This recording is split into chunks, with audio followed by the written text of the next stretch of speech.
আজ আর ভালো লাগছে না, কাল থেকে শুরু করব। আজকে একটু ফোন দেখিনি, কাল থেকে শুরু করব।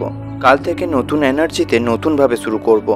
কিন্তু বন্ধু, কাল কি তোমার জীবনে কোনোদিন এসেছে? না, আসেনি, আর কোনোদিন আসবেও না। তুমি যেমনটা হতে চেয়েছিলে তেমনটা কি হতে পেরেছো? না, পারোনি। কারণ তুমি কালকের অপেক্ষায় বসে আছো। কি যে মানুষেরা কাজ কাল করব বলে ফেলে রাখে তারা কখনোই সঠিকভাবে সফল হতে পারে না।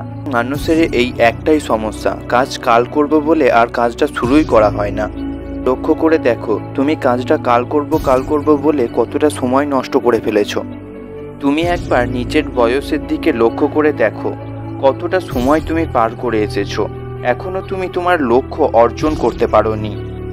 আর এই কালের চক্রে পড়ে যত সময় নষ্ট করতে থাকবে ততই তোমার জীবন থেকে একটা একটা করে দিন চলে যেতে থাকবে, আর তোমার সফলতা পেতে ততই দেরি হয়ে যাবে। মনে রাখতে হবে, এই পৃথিবী এখন কম্পিটিশনের যুগ। যত দেরি করবে, যত সময় নষ্ট করবে, অন্যরা কিন্তু তোমার থেকে অনেক আগে এগিয়ে যাবে। যদি কাল করব বলে সময় নষ্ট করতে থাকো, তাহলে তোমার স্বপ্নগুলো কিন্তু অন্য কেউ পূরণ করবে, আর তখন তুমি হবে ব্যর্থ। তখন তোমার আফসোস করা ছাড়া আর কোনো উপায় থাকবে না। তাই সময় থাকতে পরিশ্রম করুন।